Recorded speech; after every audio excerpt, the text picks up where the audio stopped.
3:30ವರೆಗೂ ಕೂಡ ಇಟ್ಕೊಂಡಿದ್ದೀವಿ ಅಂತಂದರೆ ನಿಜವಾಗ್ಲೂ ತಮ್ಮೆಲ್ಲರಿಗೂ ನನ್ನ ಮನಸ್ಪೂರ್ವಕವಾದಂಥ ಧನ್ಯವಾದಗಳನ್ನ.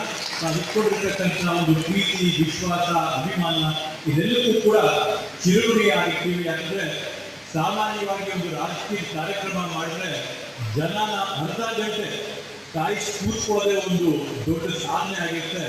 ಅಂಥ ಒಂದು ಸಂದರ್ಭದಲ್ಲಿ ಸುಮಾರು 5 ಗಂಟೆಗಳ ಕಾಲ ತಾವಿಲ್ಲಿ ತಾಳ್ಮೆಯಿಂದ ಕೂತಿದ್ದೀರ ಅಂತಂದರೆ ನಿಜವಾಗ್ಲೂ ಹೊಸಕೋಟೆ ತಾಲೂಕಲ್ಲಿ ಇದು ನಮ್ಮ ಸೌಭಾಗ್ಯ ಅಂತ ನಾನು ಭಾವಿಸ್ತೀನಿ.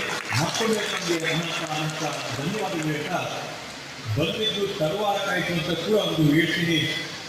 ಮಾನ್ಯ ಉಪಮುಖ್ಯಮಂತ್ರಿಗಳು ಸರ್ಜಾಪುರದ ಹತ್ರ ಎಲೆಕ್ಟ್ರಾನಿಕ್ ಸಿಟಿ ಆಚೆಗಡೆ ಡೆಲ್ಟಾ ಅಂತ ಒಂದು ಹೇಳಿ ತೈವಾನಿನ ಕಂಪನಿ ಆ ಒಂದು ಸಂಸ್ಥೆಯ ಉದ್ಘಾಟನೆ ಕಾರ್ಯಕ್ರಮಕ್ಕೆ ಅವರು ವಿದೇಶಕ್ಕೆ ತುರ್ತಾಗಿ ಹೋಗಬೇಕಾದಂಥ ಸಂದರ್ಭ